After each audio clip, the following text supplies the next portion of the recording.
Hi, my name's Ellie. I'm soon to be 28. Between the ages of 16 and 22, I had 3 abortions. So this is my story, this is what led me there and what God has done in my life since. So I'll start from the beginning. I grew up on a council estate, so I never lacked or wanted for anything, but you could say it was humble beginnings, humble environment. Somewhat of a Christian foundation. I knew that my mum was a believer. My dad wasn't a believer, isn't a believer. They got divorced when I was 7. But we did have a neighbour called Jenny who lived on the bottom of our block. So Jenny from the block. She had grandchildren similar ages to me and my sister, so she would round up all the kids on the block and take us to church. So I think a lot of seeds were planted in my life through Jenny, but church itself never really resonated with me. I just saw it as just a building, really. And then just for various reasons and events that took place in my childhood, I think religion, I kind of stepped further and further away from that. Even though I never stopped believing in God, I always believed that it never rang true to me that we were here by accident. But when I started secondary school, I would say was truly the end of my innocence.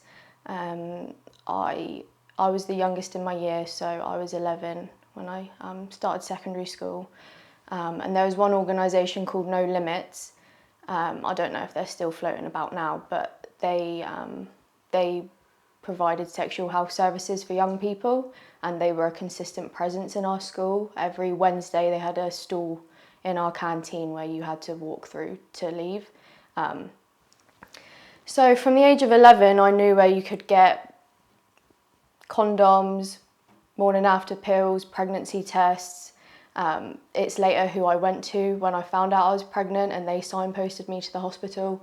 I went to them many times over the years to get morning after pills. So needless to say, my view of sex from a very early age was already distorted. And I saw it very much as a matter of fact thing. When it happens, when the inevitable happens, this is how you protect yourself. So I would say around 14 is when I started to have relationships, a lot of drinking and smoking, just because that's what all my peers were doing. Got into my first serious relationship when I was about 15. And I say serious because in hindsight, looking back, it was just pathetic. But for my age, it was a lot more serious than it should have been. Very toxic, I would say, emotionally abusive. So when I fell pregnant at 16, it was not even a question in my mind that there was any other option but abortion. It didn't cross my mind that there was any other route I could take. Even though I was terrified and really upset, I was set that that's what I was going to do. I don't really remember even if he had an opinion, if he did, if it made a difference. So I went for my first scan and I found out I was 10 weeks, so it was too far gone for me to have the pill. And I remember being relieved at that and thinking that, well, I'll be put to sleep and I'll wake up and it'll be like nothing happened. So that's all I really remember, apart from the nurse kind of saying, I need you to confirm that if you go through with this pregnancy, your mental health will be affected, tick the box. That is all I remember about my appointment. After the scan, I went to my local shopping centre and I was really weighing up. I was thinking, what does a 10-week baby look like, and all these questions. I was just about to go up an escalator and this baby just ran in front of me. This had just learnt to walk, waddling baby just ran in front of me and was going up the escalator, and I just picked it up. I was like, no guardian in sight or anything. And I remember just in that moment while I'm weighing up the abortion and everything, thinking that it felt profound. It felt like some kind of sign, and I was just like, wow. But it didn't make a difference, really, in my resolve. And so I went ahead with it. The morning of the abortion, I remember just because I was so slim, like my stomach had already started to get hard. There was already a little lump there. And I remember just laying on the sofa, just holding my belly and just thinking, what am I doing? But again, I was like, the cognitive dissonance was so strong, I thought, this isn't a baby yet. That's what the messaging had been clear for years of my life already, that this wasn't a baby yet. I was doing this baby a favour, this future baby a favour, because I was a child myself. I thought, if I was responsible enough to look after myself, I wouldn't even be in this position anyway. I think I was working at 10-pin bowling at the time for like £3.68 an hour or something. I was in an unhealthy relationship and I thought, there's no way I can go through with this. So I went ahead. I remember the hospital on the day being just very dutiful feeling.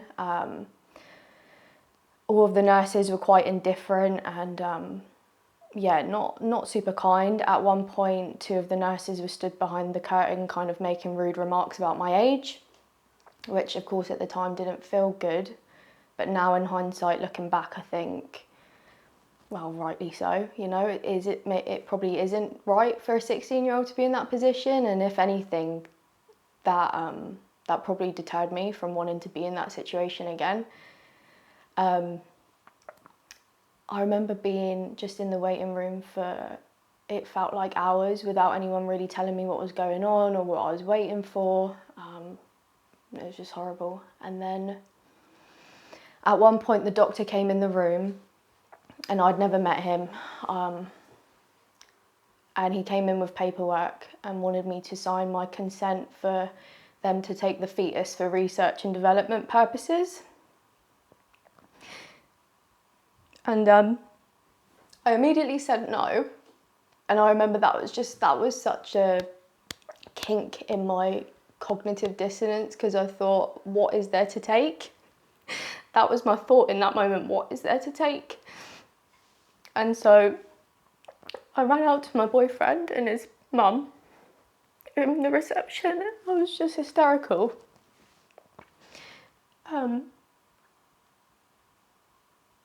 And I remember just a few girls in the reception there, then they looked really distressed because I was just sobbing.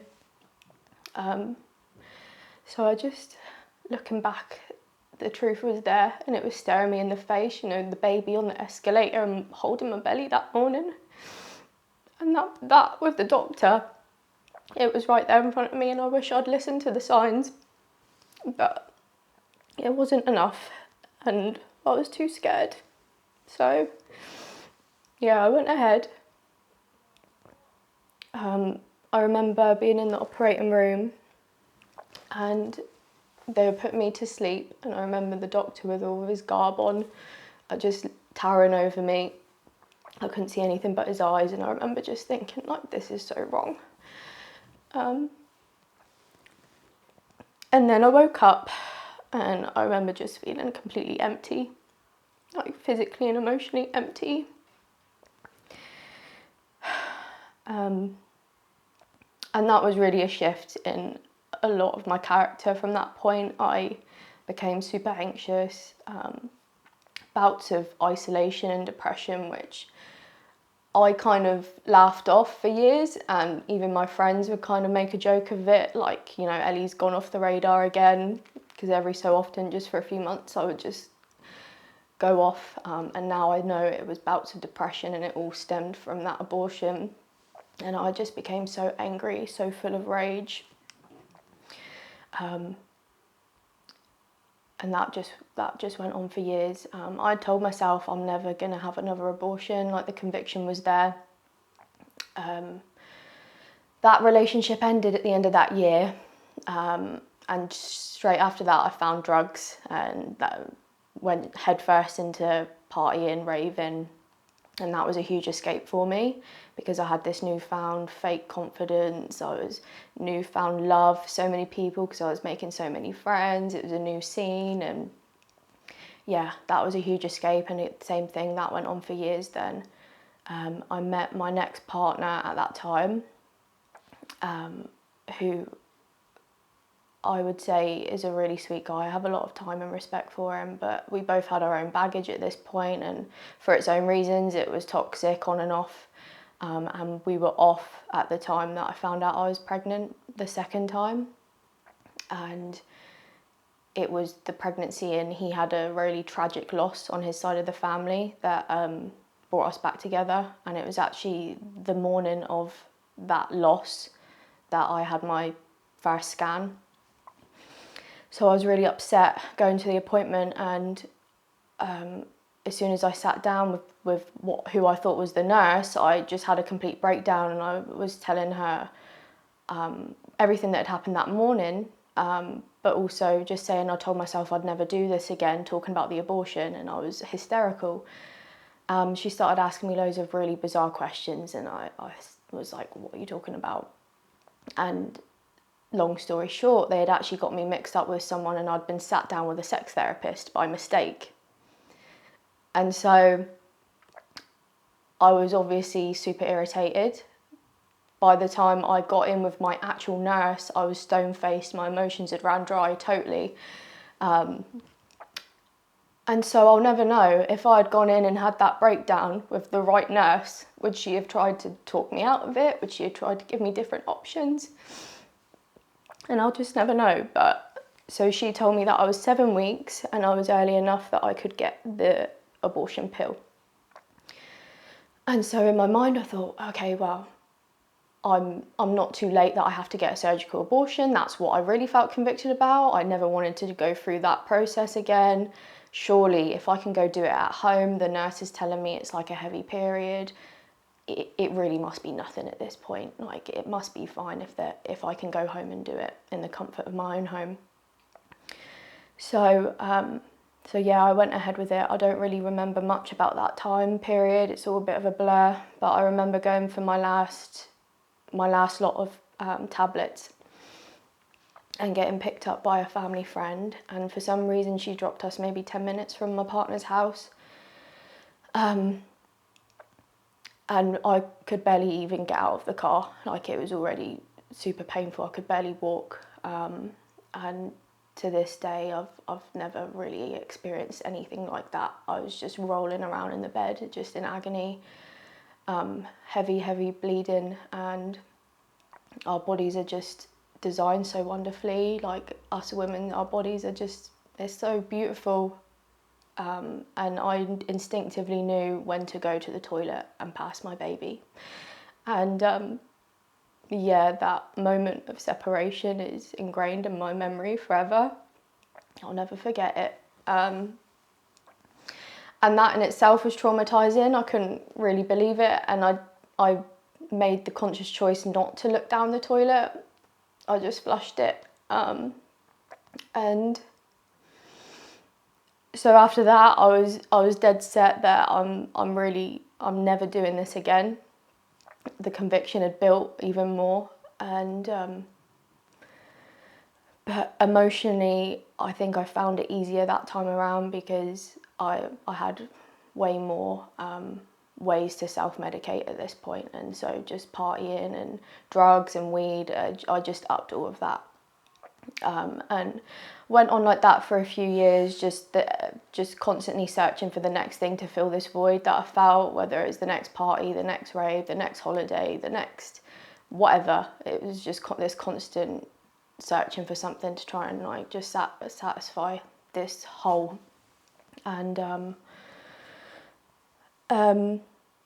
just to rewind, of course I'd stepped away from religion, but when I was 17 I had my first kind of major encounter with God, personal encounter.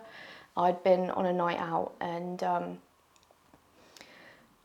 with a fake ID that got taken off me, and my friend had my bag with all my money and everything, and I couldn't get hold of her, so I started walking home, and there's this long high street in Southampton, and I at one point turn around and just like hundreds of meters down the way, I just see like a distant figure. So I don't think anything of it, just carry on walking. And then I get to a crossroad and I just get washed, like this overwhelming washing over me of just urgency. And it is to this day the only time I've ever audibly heard God's voice so clearly, and he just said, "Move now." And I turned down the road, ran down the road, and there was a car park with 2 fences like this, and I came and stood behind the fence, and there was just a little peephole. So I was looking through it, just squatted behind this fence, and sure enough, this man comes sprinting down the road, stops right in front of me, looks both sides of the road and runs down away. And I always knew that that was God, and sadly it wasn't enough for me to change my lifestyle in that moment and to turn and seek after him, but I always knew it was him, and that was a huge seed planted in my life. And I told everyone I ever met that story, and it was always the same response, that it's amazing what happens when your instincts kick in. And I would always debate it because I knew that it was God. So I was 18 with my second abortion, and a few years later I went travelling. So I was in Australia when I broke up with that boyfriend, carried on partying, drinking every day. I'd convinced myself that I wasn't going to even date. I wasn't interested with everything that had happened. And that lasted for a few months, and then of course, because I was drinking, I wasn't sober-minded. I did meet someone, we started having kind of a casual relationship, and I told him everything that had happened, and I'd made it clear that I wanted to be careful, because if I got pregnant I would keep the baby. That conviction was so strong, I'd promised myself I would never have another abortion. But we were drinking every day, and a mistake happened somewhere along the way. When I found out I was pregnant the 3rd time, I was just absolutely devastated, because I had been careful for, this was 3 years I think, since my second abortion. I had assumed if it was going to happen it would have been with my ex. I was now in my 20s, I wasn't in my teens, I really didn't feel like it was justified anymore. But I didn't think it would be while I'm living in a hostel with essentially a stranger. And I was just in bits. So when I found out that I was 3 weeks pregnant, in my mind I thought, surely that is like nothing at 3 weeks. And I just reverted back to that 16-year-old brain. I was just terrified. I thought, there's absolutely no way I can see this through. And this poor man, he had actually phoned home and told his whole family that he was going to have a baby, because I'd made it so clear that there was no other alternative. If I got pregnant, I would have a baby. But now that it was actually happening, I reverted back to old thoughts, and I just thought, there's no way I can do this. So I went ahead with the abortion pill. We rented a hotel room to do it, because it was early on, it wasn't nearly as painful as the second one, but it was almost felt worse, because this guy was asleep at the time. Same thing, I instinctively knew when to get up, go to the toilet and pass my baby, and this time it's like this essential stranger was asleep in the room after just playing video games for hours.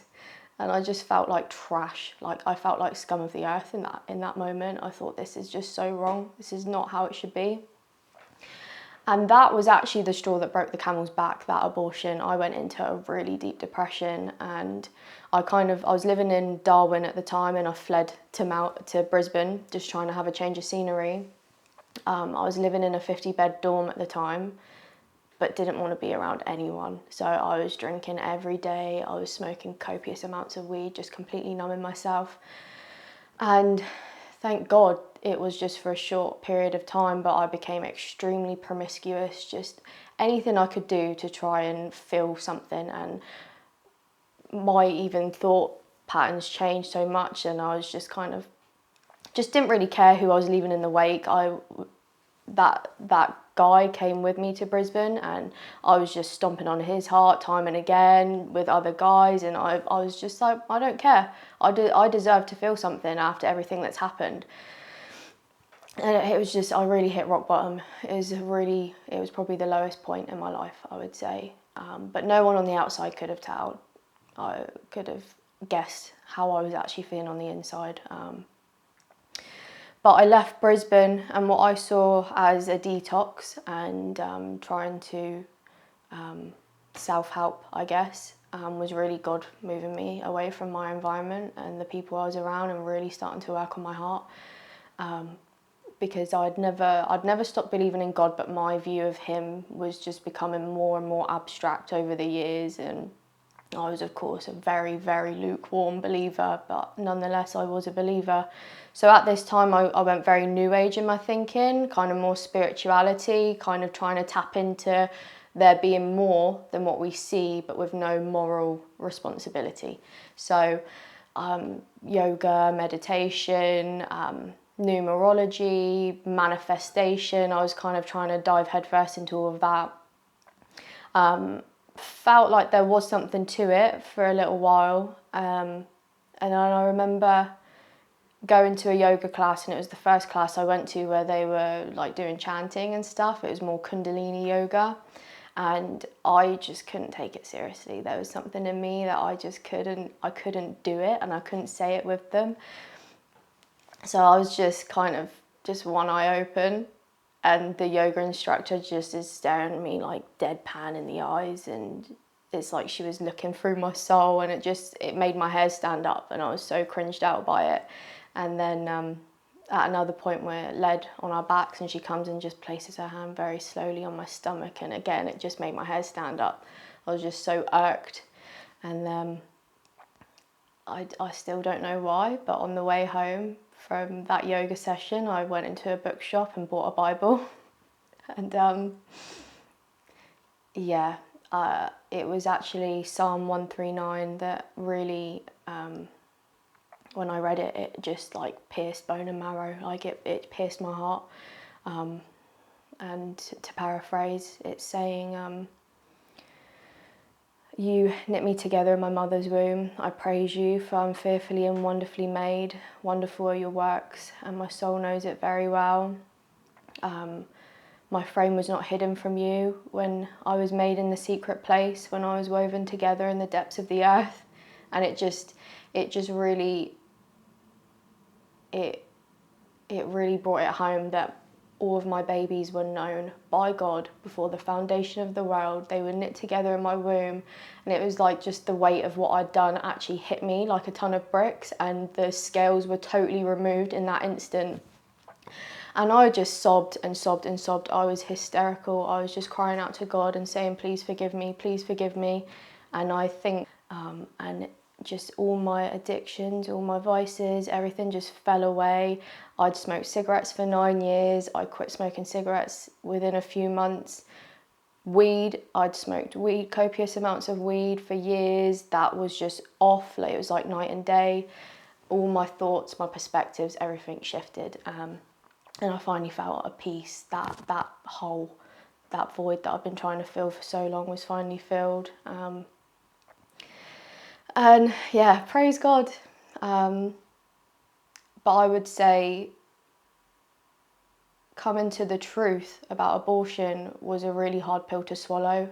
In that sense, ignorance is bliss, because then I had to really actually process that this is what I've done.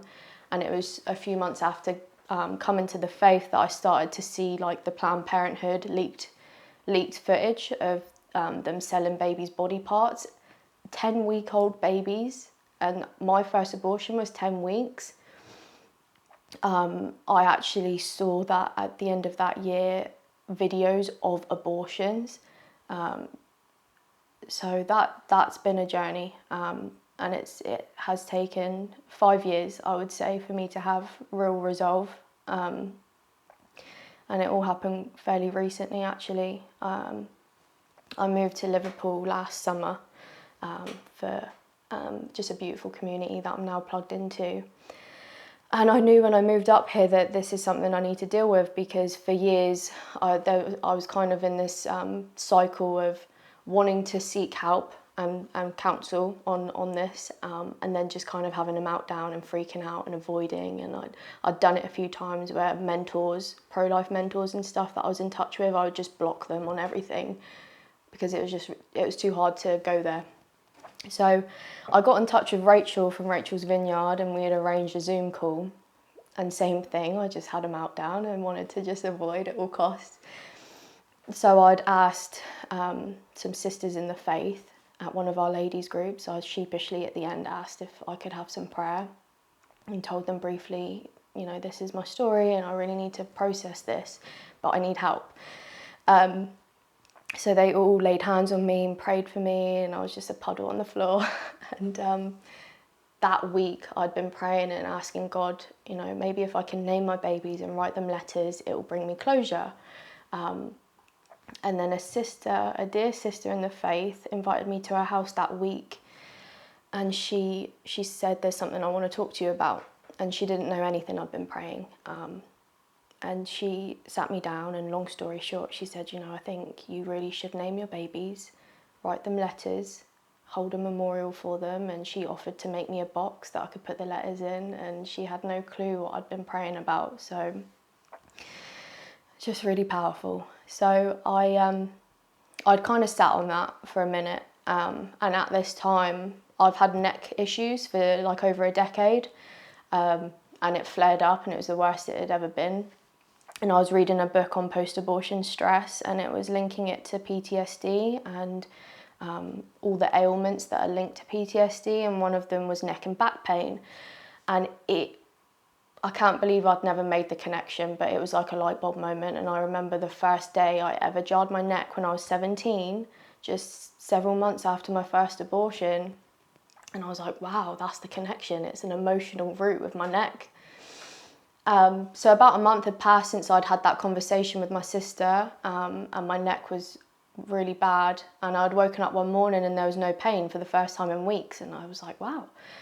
And then that same sister texts me at 7:30 in the morning saying, Ellie, I'm sorry if I'm overstepping, but if you haven't done the memorial yet, I think you really need to, because I think that's the root of your neck pain.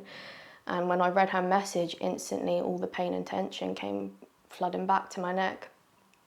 So I knew, like, I need to do something about this. So I named my babes and I wrote the letters, and I thought, well, where am I going to do the memorial? I want it to be somewhere beautiful, somewhere private. And I thought I really want it to be the Lake District, but there's so much to budget for at the moment, especially if I end up going to Rachel's Vineyard, the retreat. There's just a lot to budget for. I don't know if I can do it.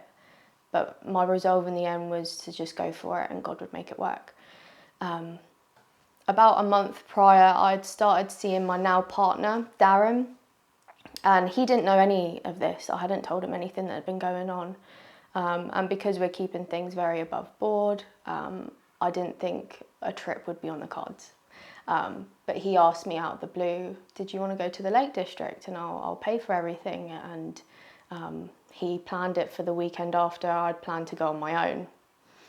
And then our sister, he did a commission for one of our sisters, because he's an artist, and he had said to her, if you just if you cover my costs, then whatever you want to give, I'll leave it up to you. And what she paid him was to the penny what our hotel cost. So actually on the way to the Lake District, I finally told him everything that had been going on and how God had used him to make this happen. And he was super supportive, and just said, any way I can help.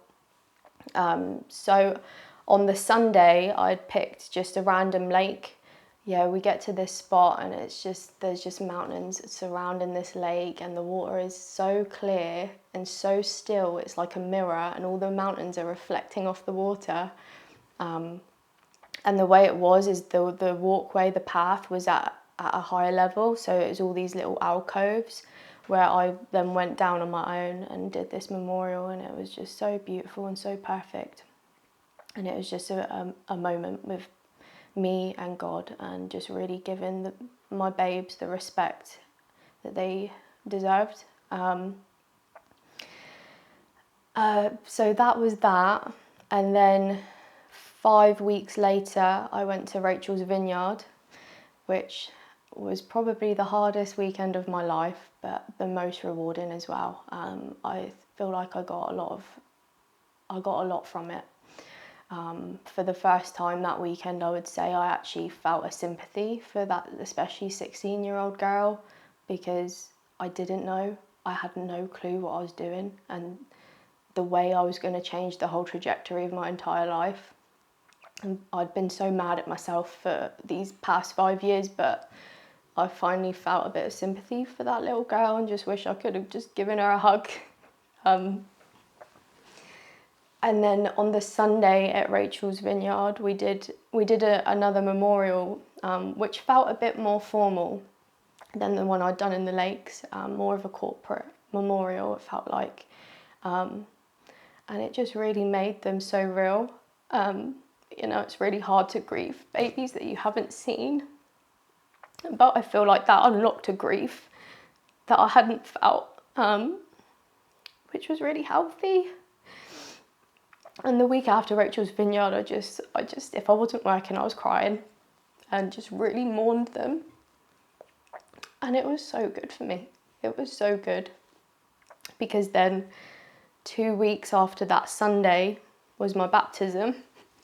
And I've wanted to be baptised for so many years. Like, I've felt ready for so many years, but it just hasn't happened. But God knew that 9 weeks to the day from the memorial in the Lake District and 2 weeks from the day of the memorial at Rachel's Vineyard, I would then be laying myself down, like, officially, and raising up a new creation in Christ. And it was so beautiful and so symbolic, and I really truly have felt real resolve since then and acceptance of what's happened, and I'm not, I truly don't feel like I'm bound by guilt or grief anymore. I feel at peace with everything that's happened, and just grateful and thankful for everything God's done, and blown away. And that's where I'm at now. Praise God.